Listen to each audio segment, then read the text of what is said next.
Dean had met the guy the very day they opened the doors to their new venture. Since that time, Dean had worked dozens of cases with a tough ex-Atlanta homicide detective. Wade was a take-no-shit kind of guy, a man who didn't have much time for emotions but was more about action.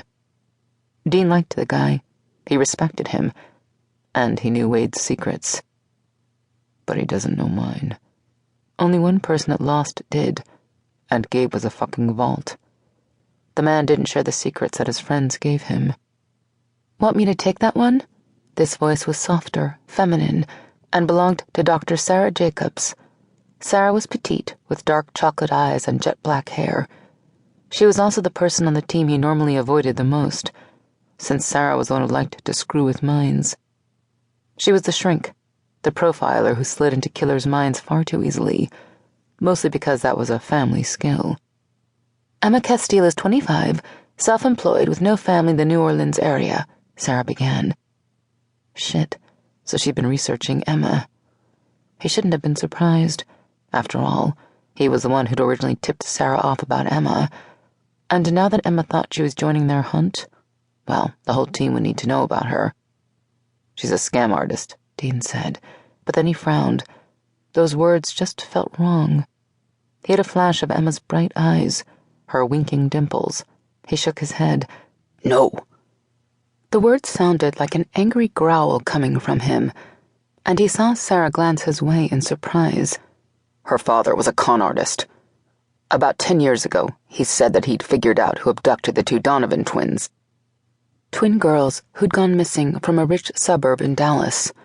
The parents had been frantic. A ransom note had arrived, demanding $1 million. The ransom had been paid immediately, but the girls hadn't been returned. The days had stretched into weeks, and the Donovans had grown desperate.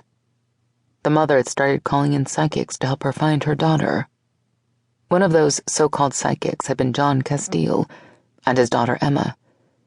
John had spent time at the family home, talked with the twins' friends, and suddenly he'd been saying that he knew where the girls were, that he knew who'd taken them. "I remember that case," Wade said quietly as he gave a slow nod. "Castille pointed the finger at one of the twins' boyfriends, right? A kid named Philip Trumaine. Only the guy just happened to be the governor's nephew, so no one bought the story." "No," Dean said as he rubbed the back of his neck. "No one bought it." They were in Jackson Square, seated at a bench under the sprawling branches of an oak tree. No one else was close by, and Dean figured this was the most privacy they were going to get right then. "John Castille was right, though," Sarah said. Dean wasn't surprised that she'd found out all the details of the story. When it came to killers, Sarah was an expert. He and his daughter located a property that belonged to the boy's family. They went out to the old cabin, and when they went in, the boy attacked them. Because the kid had long since lost his grasp on reality. He'd been in that cabin with the dead girls and the money, and he'd gone at John Castille with a knife. When the police finally arrived, Sarah continued as she stood and walked closer to the tree, only Emma and her father were still alive. He made it to the hospital, he backed up her story, and then he didn't make it out of surgery. No, he hadn't, and Emma had been left alone. Wade gave a low whistle. "And that's the woman we're protecting?" Actually, Dean craned his head to the side. Emma was walking toward them at that moment. She was wearing a light blue skirt that floated around her hips, and a white t-shirt that molded itself so very well to her, especially to her full breasts. Her dark hair was loose around her shoulders, and a pair of sunglasses covered her eyes. She was beautiful, too sexy, and trouble.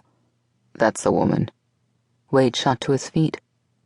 Sarah turned to face her, cocking her head as she studied Emma's approach. Emma had left him a few hours earlier. She'd asked for his protection.